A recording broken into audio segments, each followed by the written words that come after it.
बल से भोजन को दृष्टि दे शुद्ध बनाकर स्वीकार करना है।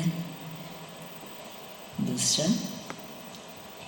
परम पिता परमात्मा के हम बच्चे अथवा स्टूडेंट हैं, वो हमें अब अपने घर ले जाएंगे। इस खुशी में रह परम सुख, परम आनंद का अनुभव करना है। बस ये याद रहे, परम सुख परम आनंद, परम सुख परम आनंद। परमानंद। वरदान,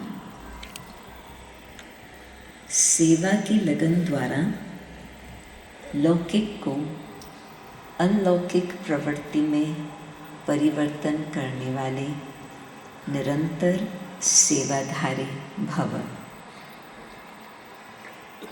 सेवाधार्य है निरंतर सेवा में रहना, चाहे मनसा सेवा हो, चाहे वाचा व कर्मणा सेवा हो।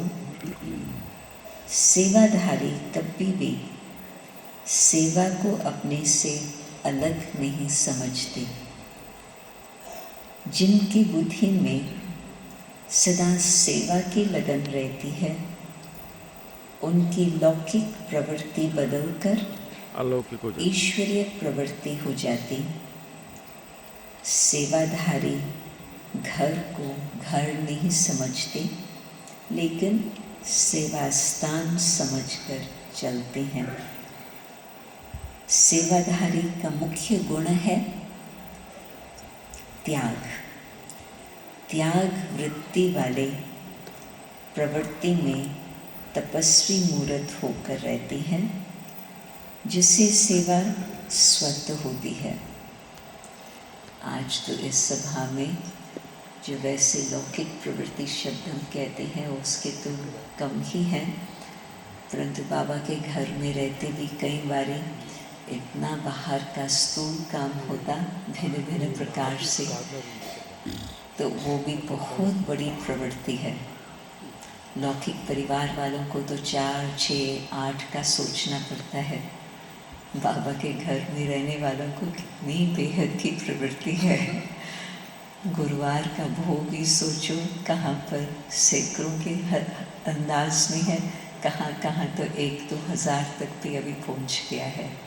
तो लौकिक हिसाब तो छोड़ो, परंतु बाबा के घर में भी जो भी स्थूल कार्य हम करते हैं, चाहे कंप्यूटर पर, चाहे भंडारे में, कुछ भी, परंतु वो भी एक अलौकिक सेवा समझ करके करने से उसका भी वातावरण बदल जाता। किसके लिए भोग बना रहे हैं, किसके लिए कंप्यूटर पर बैठे हैं, सब बातों में बाबा बाबा बाबा। और त्याग वृत्ति से करेंगे तो भी वो ईश्वरीय कार्य की जाएंगे। अपने संस्कारों को दिव्य बनाना है तो क्या करें? सब संस्कार एक भावना से है, नहीं तो एक एक संस्कार 63 जन्मों के संस्कार का हिसाब आप सोचो कितना लंबा चौड़ा होता। तो बाबा ने कैसे बताया कि बिल्कुल सहज हो जाए। अपने संस्कारों को दिव्य बनाना है तो मन बुद्धि को बाप के आगे समर्पित कर दो। मन को भी समर्पित, बुद्धि को भी समर्पित, तो संस्कार अपने आप ही बदल जाएंगे। मधुरता और नम्रता का गुण धारण करो। किस आत्मा को दो मीठी दृष्टि दे दो, मीठे बोल बोल दो, तो उस आत्मा को सदा के लिए भरपूर कर देंगे। ये 2 घड़ी की मधुर दृष्टि बोल उस आत्मा की सृष्टि बदल देंगी।